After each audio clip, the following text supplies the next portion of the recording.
আমরা জানি যে দান করা অত্যন্ত পুণ্যের কাজ। আমাদের যে যার সামর্থ্য মতো কিছু না কিছু দান অবশ্যই করা উচিত। রাস্তাঘাটে আমাদের সাথে এরকম ঘটে যে কেউ আমাদের কাছে কিছু সাহায্য চাইলে আমরা তাকে কিছু না দিয়েই চলে যাই বা তাদের সাথে দুর্ব্যবহার করি।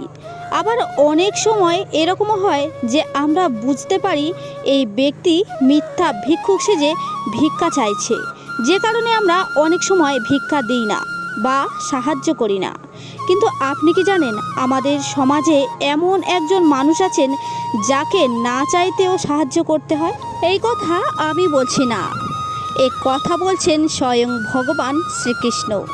আমরা যদি ভিক্ষুককে দান নাও করি তার থেকেও হাজার গুণ বেশি অপরাধ হবে যদি আমরা এই একজন ব্যক্তিকে দান না করে অবহেলা করি এবং অবহেলা করে দূরে সরিয়ে দিই।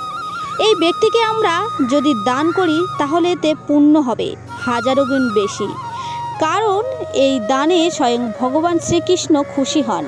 তাহলে চলুন জেনে নেওয়া যাক যে কে সেই ব্যক্তি যাকে অবশ্যই আমাদের দান করা উচিত বা সাহায্য করা উচিত, কখনো অবহেলা করে দূরে সরিয়ে দেওয়া উচিত নয়।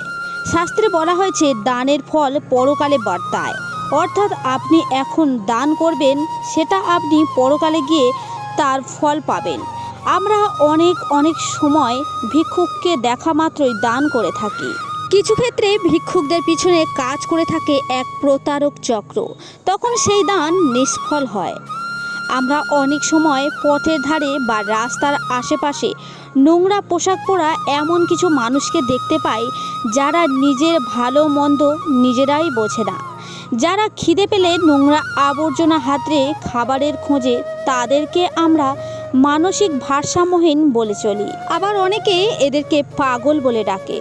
কিন্তু আপনারা কি জানেন এদের সেবা করলে আমাদের জীবন থেকে দূর হতে পারে রাহু, কেতু ও শনিদেবের অশুভ প্রভাব। আপনি পেতে পারেন দেবদেবীর আশীর্বাদ। মানসিক ভারসাম্যহীন মানুষদের মন খুবই পবিত্র হয়, তাই এদের দান করলে আত্মকল্যাণ হয়। তাই আমাদের প্রত্যেকেরই উচিত মানসিক ভারসাম্যহীন কোনো মানুষকে দেখলে তাদেরকে সাহায্য করা। এতে শনিদেবের বক্রদৃষ্টির হাত থেকে মুক্তি মেলে। শনিবার দিনটিকে শনিদেবকে উৎসর্গ করা হয়। শনিদেবের কৃপায় যে কোনো কাজ গতি পায়। শনিদেবের কৃপা থাকলে প্রতিটি কাজে সাফল্য পাওয়া যায়। অন্যদিকে যদি শনি অশুভ অবস্থানে থাকে তাহলে আমাদের অনেক সমস্যার সম্মুখীন হতে হয়। কর্মে সে ব্যক্তি কখনো সাফল্য পায় না। জ্যোতিষশাস্ত্র অনুসারে শনিবার দিনটি অন্যান্য উপচারও পালন করার পাশাপাশি শনিদেবকে তুষ্ট করার জন্য প্রতি শনিবার দুটি কাজ অবশ্যই করুন, তাহলে শনিদেবের রোষ থেকে রক্ষা পাবেন। প্রথম শনিবার কোনো অসহায় দরিদ্র ভারসাম্যহীন মানুষকে খাদ্য সামগ্রী দান করুন, এর ফলে শনিদেবের আশীর্বাদ লাভ হয়। শনিবার কোনো অভাবী ভিক্ষুককে কালো কাপড়, কালো কম্বল বা কালো জিনিস দান করুন, এতে শনিদেব তুষ্ট হন।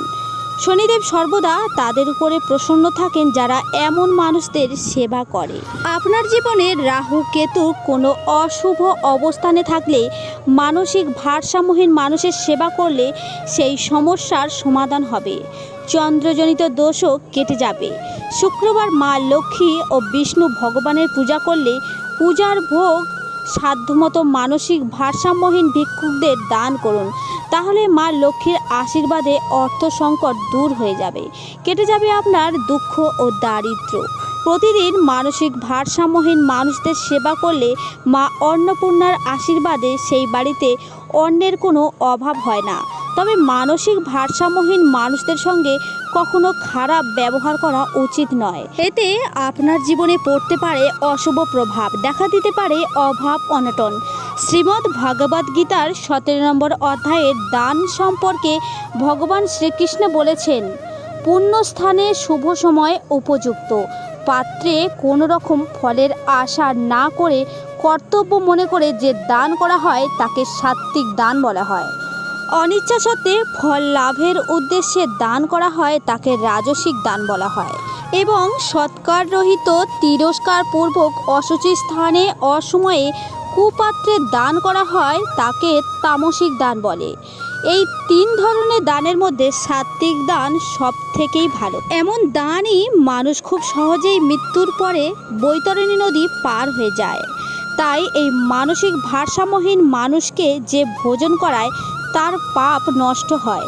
এছাড়াও দান সম্পর্কে বলা হয়েছে, পাথর ও সোনাতে যার সামক্য জ্ঞান, যিনি মানসিকভাবে দুর্বল হয়ে শোক নেই নিদ্রা প্রশংসায় যিনি উপেক্ষা প্রদর্শন করেন, উদাসীনের মতো যিনি প্রিয় অপ্রিয় জিনিসের পরিত্যাগ করেন, সেই মানুষকে দান করা গৃহস্থের একান্তই কর্তব্য। দান প্রসঙ্গে এই শ্লোকটি মানসিকভাবে দুর্বল মানুষদের সেবা করার কথা বলা হয়েছে। ভগবত পুরাণে বলা হয়েছে যে এই কর্মের ফল স্বয়ং ভগবান শ্রীকৃষ্ণ দেয়। আমাদের শাস্ত্রে যেমন গোমাতার সেবা করার কথা বলা হয়েছে, তেমনই অন্যান্য পশু পাখিদেরও সেবা করার কথাও বর্ণিত হয়েছে। আর তারই সাথে উল্লেখ করা হয়েছে এমন মানসিক ভারসাম্যহীন মানুষদের সেবা করার কথা। কারণ শারীরিক ও মানসিক পার্থক্য থাকলে তাদের সবার আত্মা একই। আমরা প্রত্যেকেই পরমাত্মার অংশ, কিন্তু আমরা যদি এমন মানসিক ভারসাম্যহীন মানুষদের অবহেলা করি কিংবা দূরে সরিয়ে দিই, তাহলে এই কর্মফল আমাদের ভোগ করতেই হবে। তাই ভগবান শ্রীকৃষ্ণের নাম নিয়ে নিজের সাধ্যমতো সেবা করুন। মানসিক ভারসাম্যহীন মানুষদের খাওয়া দাওয়ার সম্পর্কে কোনো জ্ঞান থাকে না। কারোর কাছে ভিক্ষা চাইতে গেলে মানুষ পাগল বলে তাড়িয়ে দেয়। তাই এদের খাওয়ালে সবথেকে বেশি পুণ্য হয়। দান করার আগে এটা ভাববেন না যে এর দান করে আমার কি লাভ হলো, বা কাউকে দান করার পর এটা ভাববেন না যে এই দানে আমি কি পেলাম। দান নিঃস্বার্থভাবে করুন।